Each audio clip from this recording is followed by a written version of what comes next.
आप लोगों को फिर से स्वागत है न्यू सोच में। मैं बताना चाहता हूँ कि जो ये आज का जो शो है हम लोगों का, इस शो का जो नाम है वो है पोल खोल। पोल खोल में हम बहुत सारी चीज़ों पर बातचीत करेंगे, लेकिन जो इसका मेन मकसद है कि गवर्नमेंट और स्कूल में क्या क्या सुविधा मिलता है वो लोगों को जानकारी हो। अगर आप मेरे चैनल पर नए हैं तो चैनल को सब्सक्राइब, लाइक, कमेंट करिएगा और बताइएगा कि और कौन से टॉपिक पर हम लोग बातचीत कर सकते हैं और क्या क्वेश्चन हम पूछ सकते हैं, क्योंकि मैक्सिमम हम लोग वीडियो डाला है तो आगे और भी बहुत सारे प्रत्याशी आने वाले हैं, तो उनसे हम क्या पूछें कि और बेहतर। आप मेरे को सुझाव दे सकते हैं, कमेंट में बता सकते हैं या व्हाट्सएप पे मेरे को मैसेज कर सकते हैं। तो मैं लेके चलता हूँ, हमारे बीच में एक व्यक्ति हैं जो कि ये पढ़ाते हैं, गवर्नमेंट जॉब में हैं और टीचर हैं, और ये कुछ चीज़ें हमें ऐसे बताएंगे जो कि हम लोगों को भी जानकारी नहीं है, तो इसीलिए ये सर से मैंने बातचीत करके अपने चैनल पे लेके आया हूँ। तो सर वही है पहला क्वेश्चन मेरा कि पहले एक बार अपना परिचय दीजिए, जिस तरीके से जो भी आपका परिचय है। मैं हरीश्वर नाथ दीक्षित उत्क्रमित उच्च विद्यालय में प्राथमिक स्तर का शिक्षक हूँ जी। जहाँ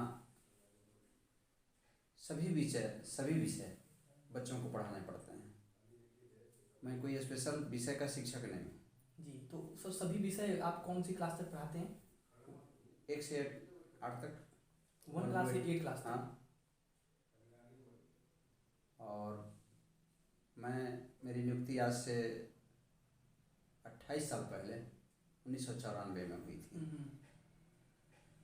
तब मैं ग्रेजुएशन का विद्यार्थी था। अध्ययन करना मेरा शौक था, लेकिन अध्यापन से कभी नाता नहीं रहा। जी जी। लेकिन इस अध्यापन के क्रम में ही जब मेरी नियुक्ति हुई तो ये भी एक मन में जिज्ञासा थी कि कैसा स्कूल होगा, कैसा क्षेत्र होगा, वहाँ की क्या समस्याएं होंगी जी। इनके बारे में पहले से परिचित तो नहीं था। जबकि मैं वैसे ही सुदूर देहात के विद्यालयों में पढ़ा हुआ विद्यार्थी हूँ जी। पढ़ने का एक अलग अनुभव है और पढ़ाने का एक अलग अनुभव है। जी। तो मैं ऐसे क्षेत्र में नियुक्त किया गया जो आदिवासी बहुल था, जहाँ के लोग अशिक्षित और गरीबी से त्रस्त थे। लोगों को मतलब नहीं था अपने बच्चों को पढ़ाने से, उनको महत्व नहीं था शिक्षा का। वे पढ़ाई से ज़्यादा अपने बच्चों से काम कराना ज़्यादा महत्वपूर्ण समझते थे। जी। तो जिस विद्यालय में मेरी नियुक्ति हुई, हम मात्र 2 ही शिक्षक थे। पहले से एक शिक्षक थे जी। और मैं दूसरा शिक्षक था। 1 से 5 तक का वह विद्यालय था। विद्यार्थी मात्र 19 थे।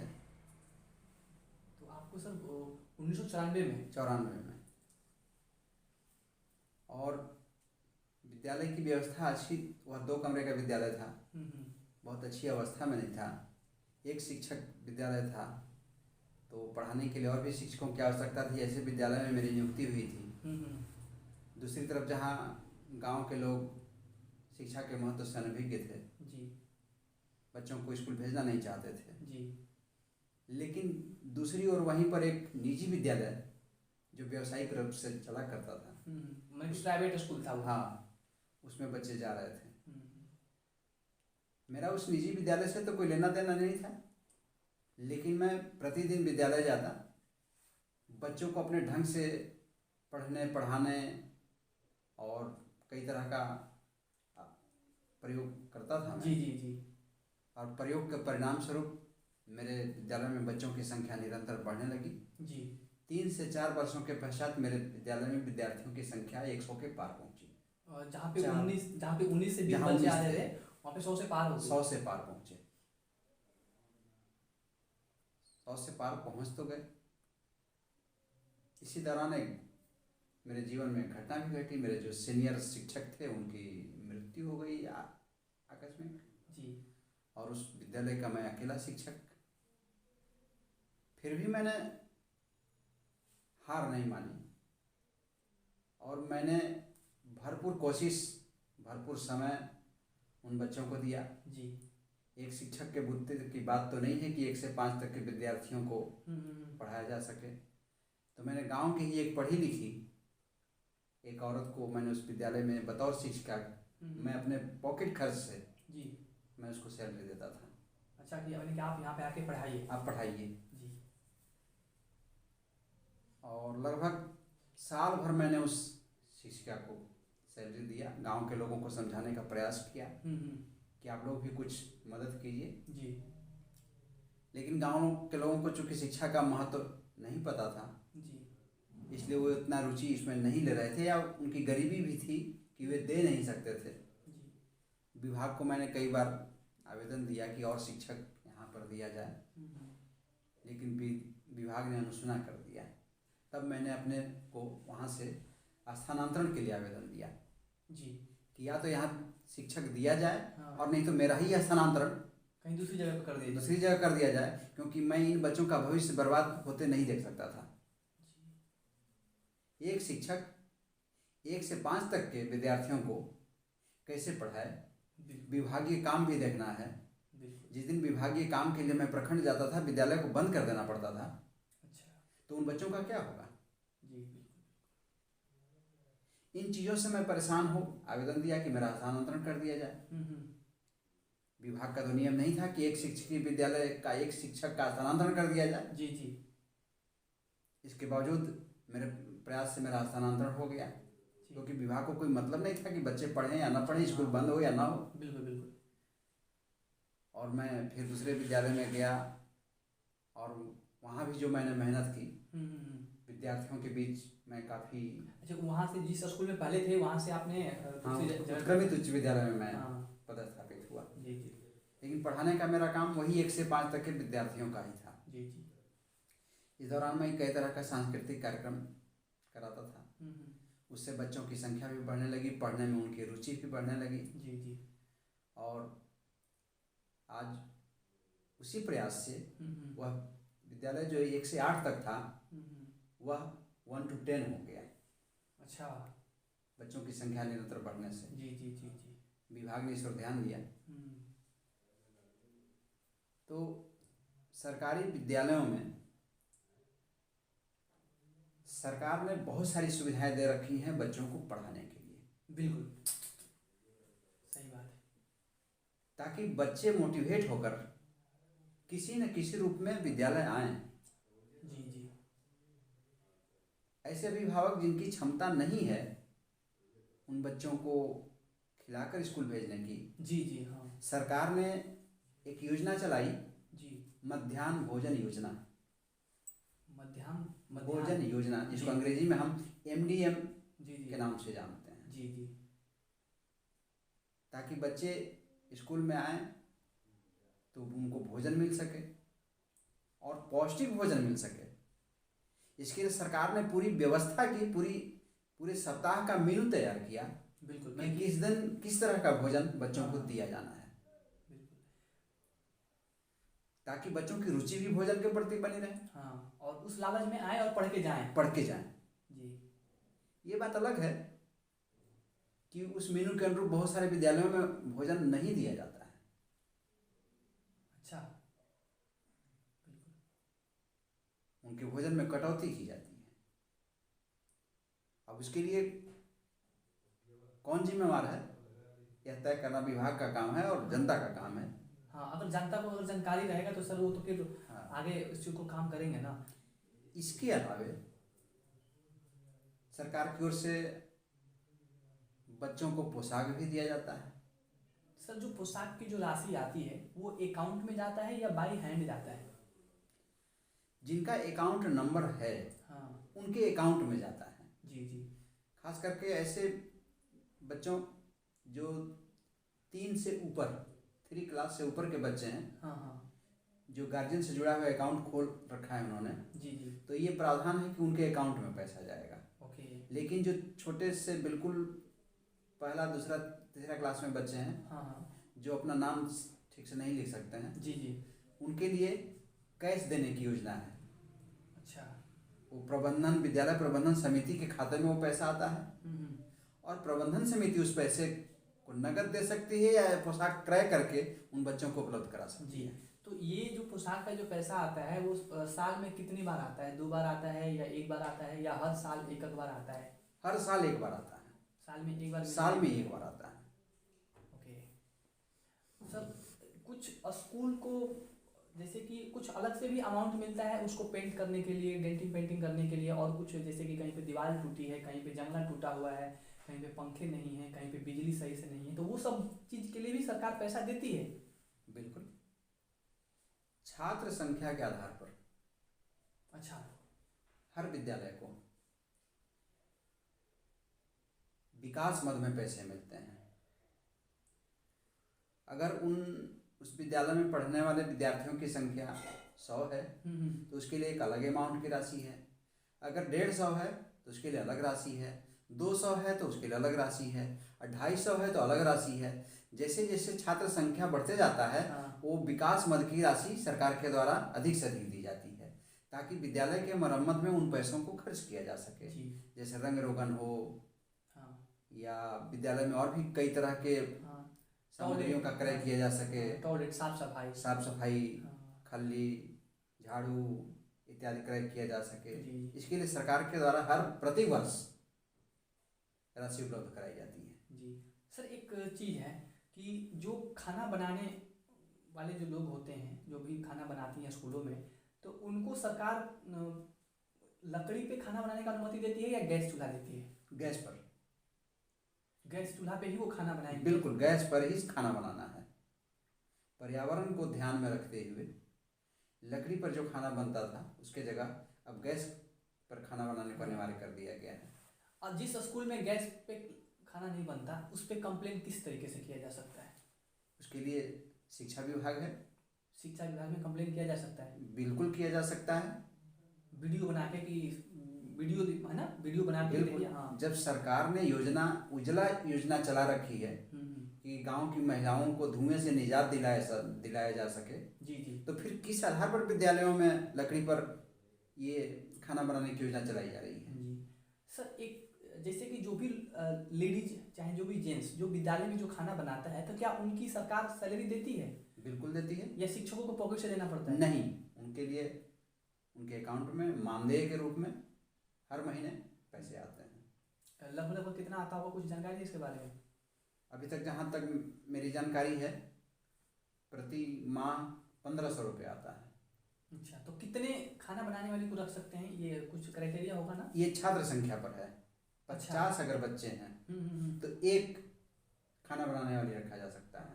तो ये सब केंद्र सरकार से आता है या बिहार सरकार देता है इस चीज़ को? इसमें दोनों सरकारों का हिस्सेदारी है। राज्य सरकार की भी हिस्सेदारी है और केंद्र सरकार की भी हिस्सेदारी है इसमें। जी पूरी योजना में। हाँ, मतलब कि 50 बच्चों पे एक खाना बनाने वाला। हाँ, एक बच्चा, एक महिला। हाँ, एक महिला रहेंगी खाना बनाने वाली। 100 तक में 2 खाना बनाने वाली। 50 पे एक तो है ही। हाँ, 50 पर एक है। उसको आप जितना आगे जैसे बच्चे हैं उसके हिसाब से उसमें वो कर सकते हैं।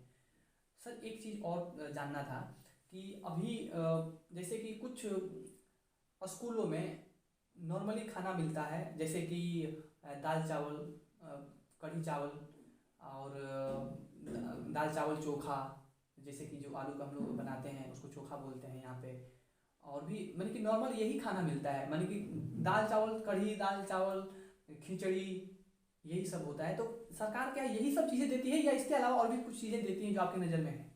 नहीं, बिल्कुल सरकार ने इस बात का पूरा ध्यान रखा है कि बच्चों को पौष्टिक भोजन मिले। हाँ, क्योंकि ये तो दाल चावल हो गए, ये तो पौष्टिक, कोई बहुत अच्छा पौष्टिक भोजन तो है नहीं कि इसको रेगुलर चला सकते हैं। और इसी पौष्टिकता को ध्यान में रखते हुए प्रतिदिन का अलग अलग मेन्यू तैयार किया गया है। जी।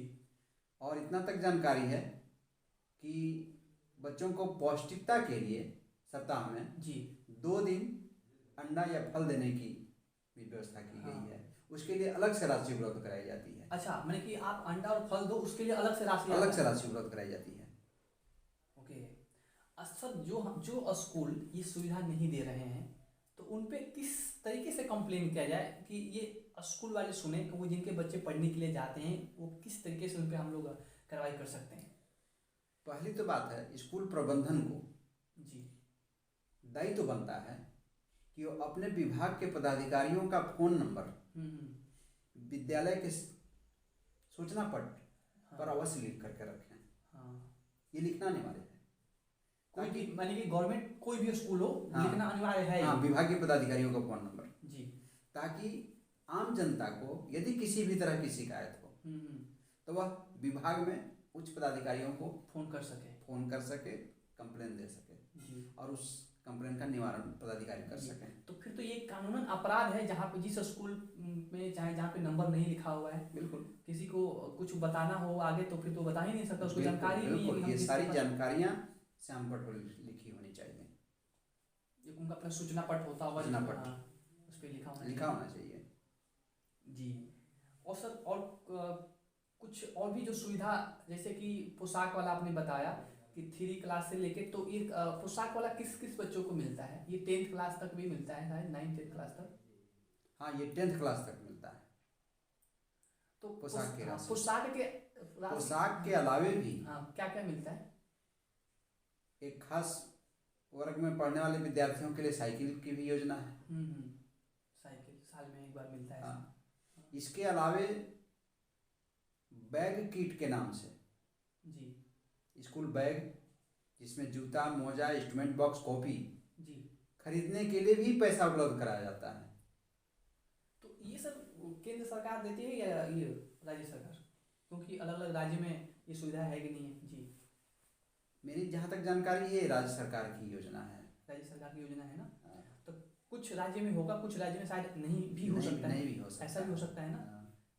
लेकिन कहा जाता है कि जो बिहार और जो झारखंड की जो सरकार है वो माने कि एक तरीके से सेम है, वहाँ पे कुछ चीज़ें डुप्लीकेट होता है, या ऐसा बोल सकते हैं कि बिहार की मैक्सिमम चीज़ें वहाँ पे डुप्लीकेट होती है। तो जो झारखंड में मिल रहा होगा, चाहे ऐसा बोल सकते हैं जो बिहार में मिल रहा होगा वो झारखंड में मिलेगा ही मिलेगा।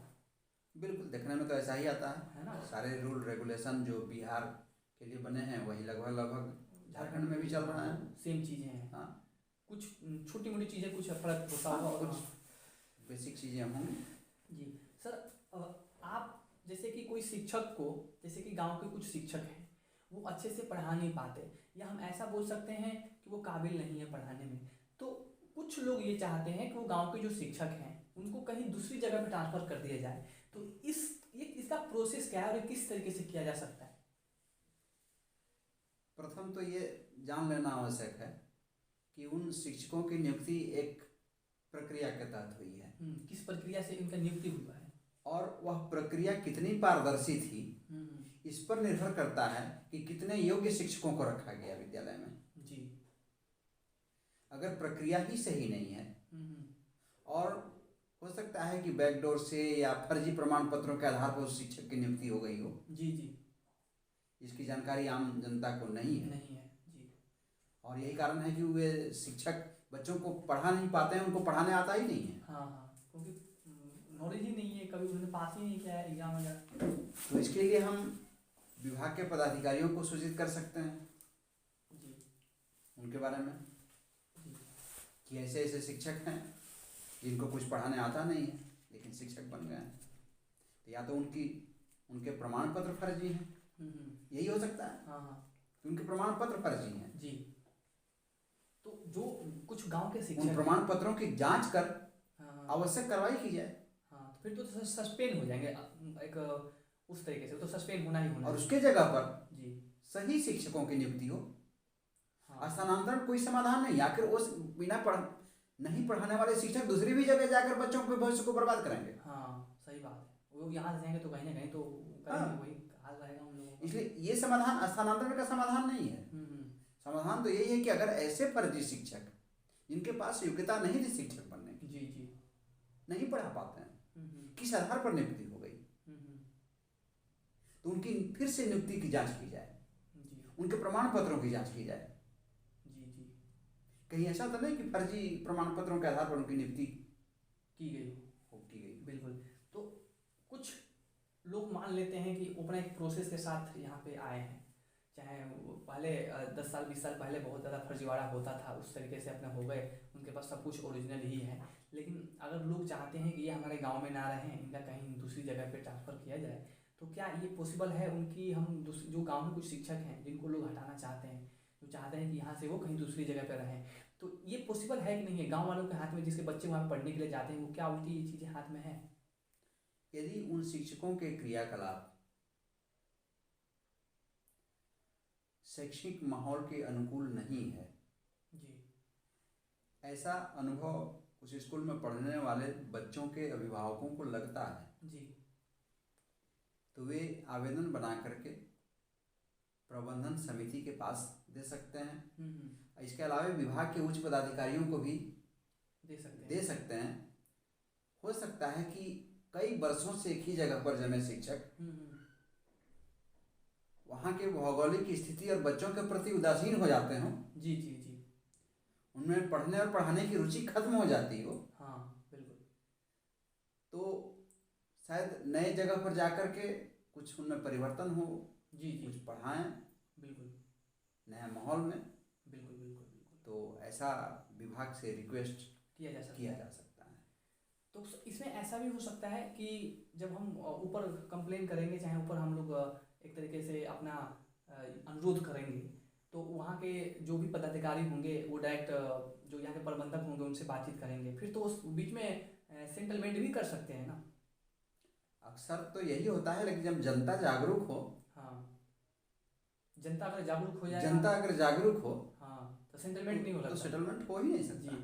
तो हम जिन शिक्षकों को चाहते हैं जो यहाँ से जाएं, तो उनका फिर उसमें नाम मेंशन करना पड़ेगा ना कि ये शिक्षक इस समाज में, चाहे इस ये स्कूल में इनके कहीं दूसरी जगह पे ट्रांसफर कर दी जाए। किया जा सकता है अगर ऐसा ही हो सकता है ना, जैसे कि पता चले कि हमने कुछ शिक्षकों का नाम दिया और पता चले कि सब शिक्षकों को ट्रांसफर कर दिया, सारे नए शिक्षक आए, तो ऐसा हो सकता है। विभाग प्रशासनिक हस्तांतरण करता है। जी करता है। हाँ हाँ। माहौल को ठीक से फिर सेट करने के लिए सारे शिक्षकों को कहावत ऐसे ही नहीं बनी है, गेहूं के साथ घून पिसाना। जी जी।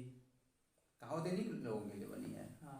कि कुछ अच्छों के साथ भी हो सकता है ये चीज़ें। बिल्कुल बिल्कुल। बुरे लोगों के साथ। जी। लेकिन ये है कि अगर जिसके बच्चे वहाँ पढ़ने के लिए जाते हैं, अगर वो सभी लोग हम लोग एक अपना एप्लीकेशन और सिग्नेचर लेते हैं और आगे इसको फॉरवर्ड करते हैं, तो जो शिक्षक हैं जो अच्छे से यहाँ पे कार्यरत नहीं कर पाते हैं तो उनको ट्रांसफ़र किया जा सकता है। अगर ऊपर वाले अधिकारी भी नहीं सुनते हैं तो उसका एक ही तरीका है, कुछ मीडिया लोगों को बुलाया जाए या कुछ धारणा दी जाए 1 दिन 2 दिन, तो शायद उस पर कार्रवाई पूरी की पूरी होगी। या ऐसा भी कर सकते हैं कि जिनके बच्चे वहाँ पर पढ़ने के लिए जाते हैं वहाँ पे भेजे ही ना, और स्कूल ही ना भेजे बच्चों को। जब स्कूल में बच्चे नहीं जाएंगे तो फिर वहाँ पर कौन पढ़ने के लिए जाएंगे। नहीं, स्कूल नहीं भेजना तो उन बच्चों के साथ बहुत नाइंसाफी और उनके मौलिक अधिकारों का हनन होगा। हाँ। जो RTE का जो अधिकार है, राइट टू एजुकेशन जी, तो हम तो यह सलाह कदापि नहीं देंगे कि आप बच्चों को ना भेजें। हाँ नहीं, मैं ये कहना चाहता हूँ, मैं जरूर ये कहूँगा कि अगर आपका प्रयास रहा जी, भागीरथ प्रयास रहा, तो आपके प्रयास से विभाग जरूर कहीं ना कहीं, मुख्यमंत्री जनसंवाद जी में भी चलता है ये सारी चीज़ें जी, मुख्यमंत्री दरबार लगाते हैं, वहाँ भी आप आवेदन दे सकते हैं। तो कार्रवाई कहीं ना कहीं हो सकती है। जैसे कि मैं ये बताना चाहता था कि मैंने भेजने का ना मतलब ये होगा कि वहाँ उस स्कूल में ना भेज के उसको कहीं दूसरे स्कूल में शिफ्ट कर। हाँ, कर सकते हैं। आप स्वतंत्र हैं। आपको लगता है कि मेरे बच्चे कहाँ अच्छी शिक्षा पा सकते हैं, वो इसमें कुछ ना गार्जियन की भी कमी है। वो लोग क्या करते हैं कि कुछ छोटी सी लालच के चक्कर में कि सरकार इसको ये दे रही है, उसके चक्कर में वो उसकी फ्यूचर खराब कर रहे हैं उन बच्चों को वहाँ पे भेज के, क्योंकि ज़्यादातर गवर्नमेंट पैसा तो देती है, लेकिन जो उनके जो पेरेंट्स होते हैं वो पैसा को सही यूज एक दूसरी जगह पर करते हैं, मिलता है कुछ और काम के लिए, करते हैं कुछ और काम। तो कहीं ना कहीं वो भी एक लालच में फंसे हुए हैं कि उस स्कूल से चाहे वहाँ से सरकार पैसा दे रही है तो उसको हम अपने पर्सनल यूज में, ये भी एक लालच है कि नहीं है लोगों के अंदर। बिल्कुल, आपने सही बात कहा कि इसके साथ ये शिक्षा व्यवस्था में जितनी जवाबदेही, जितनी जिम्मेवारी शिक्षकों की है, उतनी ही जिम्मेवारी उस विद्यालय में पढ़ने वाले बच्चों के अभिभावकों की भी है। बिल्कुल। और उन अभिभावकों में जागरूकता का अभाव जी, ये सबसे बड़ा कारण है। हम बच्चों को कुछ फायदे के लिए, आर्थिक फायदे के लिए, तात्कालिक फायदे के लिए भेज तो देते हैं, लेकिन वह हमारा बच्चा उसका सही सदुपयोग कर पाता है या नहीं, या हम करते हैं कि नहीं, ये गार्जियनों में भी देखा जाता है अक्सर। जी। और जब गार्जियन ही इस तरह के स्वार्थों के वशीभूत होकर के अपने बच्चों को यहाँ वहाँ भेजते हैं, तो समझ सकते हैं कि शिक्षा का क्या हाल होगा। हाँ, तो वही बात है। तो यही कुछ गार्जियन की भी कुछ ना कुछ इसमें कमी है। लेकिन ये है कि अगर सब गार्जियन अगर थोड़ा सा माने कि ऐसा होता है जैसे कि जब वोट लोग मांगने के लिए आते हैं, चाहे कोई मुखिया, चाहे कुछ भी एनीथिंग एल्स, को जो एक पद पे है, तो उस टाइम तो लोग पैसे के चक्कर में और कुछ छोटी सी लालच के चक्कर में एक गलत व्यक्ति को वोट दे देते हैं। लेकिन जब वो जीतता है तो फिर पता चलता है जैसा जो सोच के हमने उसको वोट दिया था, छोटी सी लालच, फिर वो 5 साल तक झेलना पड़ता है एक व्यक्ति को। यही काम स्कूल में भी कुछ उसके उनके माता पिता कर रहे हैं कि छोटी सी एक लालच के चक्कर में पूरा जीवन उसका खराब हो जाता है उस लड़के लड़की का। फिर कहते हैं क्या उस लड़का पढ़ नहीं पाया, चाहे उस लड़का ऐसा हो गया वैसा हो गया, कहीं ना कहीं उसमें सबका सबसे बड़ा योगदान घर से होता है। लास्ट एंड लिस्ट मेरा क्वेश्चन ये है कि मैं कुछ स्कूलों में गया, वहाँ पे मैंने ये चीज़ देखा कि बच्चे बोल नहीं पाते, अच्छे से खड़ा नहीं हो पाते, जवाबदेह नहीं हो पाते, उनको जो नॉलेज होता भी है उनको हम वो एक्सप्लेन नहीं कर पाते अच्छे तरीके से। तो मैंने सोचा कि यहाँ पे कम्युनिकेशन स्किल्स के बारे में बताया जाए। यहाँ पे एक बहुत बड़ी कमी है कम्युनिकेशन स्किल्स की, और बाहर भी मैक्सिमम जगह पे हम लोग जाते हैं तो वहाँ पे देखते हैं कि जिसके अंदर एक अच्छा कम्युनिकेशन स्किल्स है, जो अपने व्यक्ति अपनी बातों से किसी व्यक्ति को प्रभावित कर रहा है अपनी बात विचार रख के, तो वो हर क्षेत्र में वो कोई भी लाइन में जाए उसका एक अपना एक जगह होता है। वो कम पढ़ा लिखा भी है तो वो उस व्यक्ति की बराबरी करता है जो बहुत ज़्यादा पढ़ा लिखा है। तो कम्युनिकेशन स्किल्स के बारे में आपका क्या ख्याल है? मैं चूँकि अध्ययन और अध्यापन क्षेत्र से जुड़ा हुआ हूँ जी, और उन बच्चों को किताबी ज्ञान दे देना ही काफ़ी नहीं है। किताब तो ऑलरेडी उनके पास है ही जी, लेकिन हम उस ज्ञान को कितनी सहजता से, कितने प्रभावी ढंग से हम उनको दे सकते हैं, ये मायने रखता है। बिल्कुल बिल्कुल, बहुत बड़ा मायने है। जी, और बच्चा जब स्कूल जाता है या घर में, सबसे पहले वह बोलना सीखता है। जी, बोलने के पहले तो सुनना भी सीखता है। जी, जी, लेकिन बोलने की क्षमता एक ऐसी क्षमता है जो आगे चल करके उसका लक्ष्य तय करती है जी, कि आगे उसको करना क्या है। बिल्कुल बिल्कुल, और आज तो बिजनेस का ज़माना है, हर जगह ऐसे लोगों की ज़रूरत है, हर तरह की कंपनियों में ऐसे लोगों की ही ज़रूरत है जो अपनी बातों को अच्छी तरह से मार्केटिंग कर सकते हो। बिल्कुल बिल्कुल, और इसी करने के बदौलत घटिया से घटिया सामग्री को भी लोग बोल करके बेच लेते हैं। जी, जी, जी, मुहावरा यूं ही नहीं कहा गया है, हाँ, गंजे को कंघा बेचना। बिल्कुल, तो आज तो ये बहुत ज़रूरी है, ये कम्युनिकेशन जी, बच्चों में डेवलप करना। बिल्कुल, बहुत बच्चों में इन चीज़ों का अभाव होता है, या तो वह घर में गार्जियन के डर से कुछ बोल नहीं पाते हैं, कुछ पूछ नहीं पाते हैं। वही हाल उनका विद्यालय में भी रहता है। वो जिंदगी भर रहता है। विद्यालय के शिक्षक ने अगर उसकी समस्या को नहीं पकड़ा तो फिर जिंदगी भर दबे दबे फिर उनकी ज़िंदगी बद से बदतर होती चली जाती है। तो ये ज़रूरी है कि एक अच्छा भविष्य बनाने के लिए बच्चों में इस टैलेंट को विकसित किया जाए। जी, और अपनी जो भी समस्या है, वो चाहे पढ़ने लिखने की समस्या हो, उस प्रश्नों को जानने की समस्या हो, वह अपने टीचर से पूछ सके, जी, अपने गार्जियन से पूछ सके और उसका निराकरण कर सके। जी, आज निराकरण नहीं कर पाता है, परिणाम होता है कि वह किसी न किसी क्षेत्र में पिछड़ता चला जाता है। जी, जी, बिल्कुल, उसको अगर सही जवाब नहीं मिल पाता है, वो किसी न किसी माध्यम से अगर डर करके चुप रह जाता है, जी, तो ये समस्याएं उसकी ज़िंदगी भर पीछा करती हैं।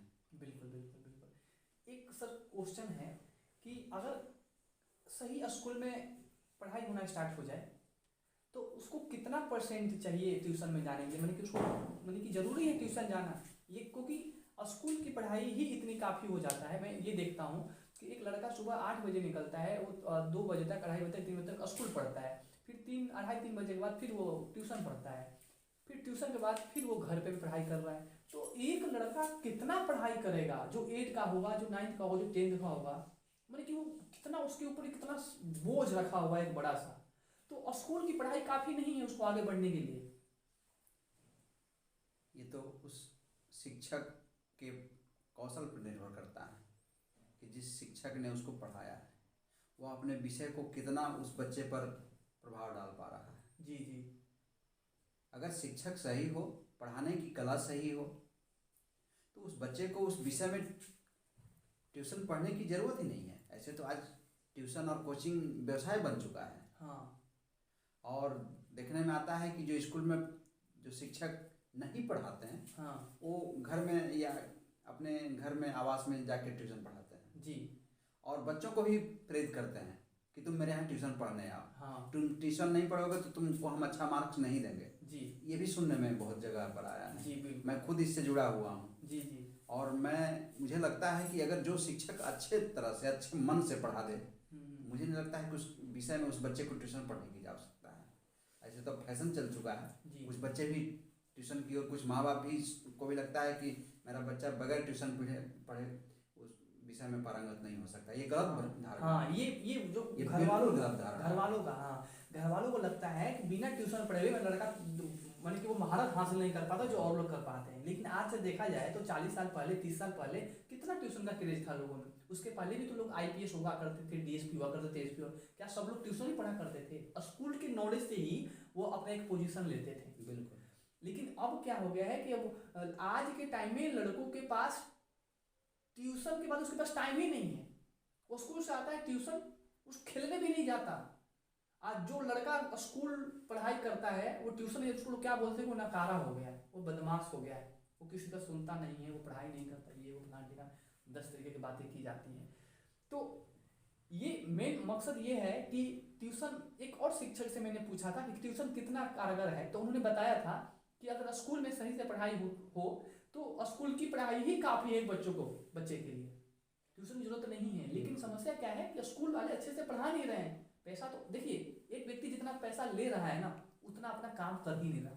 फिर हम क्या बोलते हैं कि कंपटीशन बहुत ज़्यादा है, जितना मैंने पैसा लिया उसके हिसाब से अगर मैं काम करके दूँ तो मेरा कंपटीशन किसी से है ही नहीं। बिल्कुल।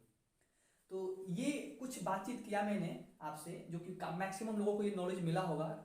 कम्युनिकेशन स्किल्स के बारे में इसलिए मैंने आपसे पूछा क्योंकि कुछ दिन से हम कम्युनिकेशन स्किल्स से क्लास कर रहे थे। कुछ शिक्षक गण जो हैं, कुछ शिक्षक बड़े मेरे से नाराज हो गए क्योंकि मैं ट्यूशन के बारे में बोलता हूँ। और कुछ जो बच्चे आते थे स्टडी करने के लिए, तो उन्होंने अपना टाइम टेबल इस तरीके से किया। तो बच्चों का अभी थोड़ा सा मैच्योर नहीं है, लेकिन शिक्षकों को समझाना चाहिए बच्चों को कि कितना जरूरी है कम्युनिकेशन स्किल सीखना। अगर वो कम्युनिकेशन स्किल सीख जाएंगे तो जरूरत नहीं पड़ेगा कहीं पर उनको ट्यूशन पढ़ने की। वो खुद स्कूल में क्वेश्चन पूछ सकते हैं, किसी से भी पूछ सकते हैं, तो जरूरत ही नहीं ट्यूशन पढ़ने की। लेकिन होता क्या है कि वो डर के मारे बोलते नहीं, एकदम अंदर छुपे हुआ है और बोल नहीं रहा है खुल के। लेकिन जो भी आपने जानकारी दिया, इससे बिल्कुल कुछ ना कुछ नहीं, इससे बहुत बड़ा चेंज आएगा समाज में। और कुछ आप मैसेज देना चाहते हैं तो आप वो दे सकते हैं। आज के तारीख में वो बच्चे हों और बच्चों का भविष्य तो स्कूल में दूसरे नंबर पर आता है, वो घर से ही शुरुआत हो जाती है जी। जब हम बच्चों से ये कहते हैं कि देखो मैं तुम्हारा पिता हूँ और जो मैं कहता हूँ वही सही है, तुम मानो। हम उसको तार्किक ढंग से या वैज्ञानिक ढंग से उस बच्चे को नहीं समझा पाते जी। उस बच्चे में भय या वैचारिकता का अभाव घर से ही शुरू हो जाता है। जी जी। जिन बच्चों के अभिभावक बहुत कड़े अनुशासन में बच्चों को डरा करके रखते हैं, फिर वही माहौल अगर विद्यालय जाने पर शिक्षक के द्वारा मिल जाता है तो वह बच्चा इतना कुंठित हो जाता है, फिर आगे चल करके वह दबूपन का शिकार हो जाता है। तो मैं आग्रह करूँगा कि वो उन अभिभावकों से जिन्होंने अपने बच्चों को सिर्फ डंडे से पढ़ाना और पढ़ना सिखाया हो, वो थोड़ा प्रेम से बच्चों की बातें सुनें, उनकी समस्या पूछें जी। बच्चे जो पूछते हैं उसका तार्किक जवाब दें जी। यही काम शिक्षकों को भी करना चाहिए। जी जी। यूं ही डांट करके बच्चों को चुप करा देना समस्या का समाधान नहीं है। जी जी जी। बच्चों की जिज्ञासा को शांत करना शिक्षकों का भी परम कर्तव्य है और अभिभावकों का भी परम कर्तव्य है। शिक्षा के ये 3 स्तंभ हैं, शिक्षक, अभिभावक और छात्र। जी। ये तीनों स्तंभ जब तक मजबूती से खड़े नहीं रहेंगे तब तक शिक्षा में विकास असंभव है। बिल्कुल। तो बच्चे हैं, खास करके मैं 2 लोगों से जो इसके 2 मेन स्तंभ हैं, शिक्षक और अभिभावक, मैं इनको ज़्यादा जिम्मेवार मानता हूँ इस शिक्षा व्यवस्था के गिरते हुए स्तर को बढ़ाने में। अगर 2 ये स्तंभ मजबूत हो जाएं, अपना कर्तव्य अपना दायित्व अभिभावक भी अपना दायित्व समझें, जी शिक्षक भी अपना दायित्व समझें, तो बच्चा का स्वर्णिम भविष्य बुला रहा है। बिल्कुल बिल्कुल। Okay, thank you. आज का हम लोग का पोल खोल में इतना ही बात रहा, और अभी बहुत सारे पोल खोलने हैं। मैं बताऊं कि अभी बहुत सारे लोगों का मेरे पास प्रूफ है, बहुत सारे लोगों का ऑडियो रिकॉर्डिंग है, वो सभी आप लोगों को दिखाना चाहूँगा। लेकिन ये वीडियो कैसा लगा आप लोगों को मेरे को शेयर करिएगा, बताइए।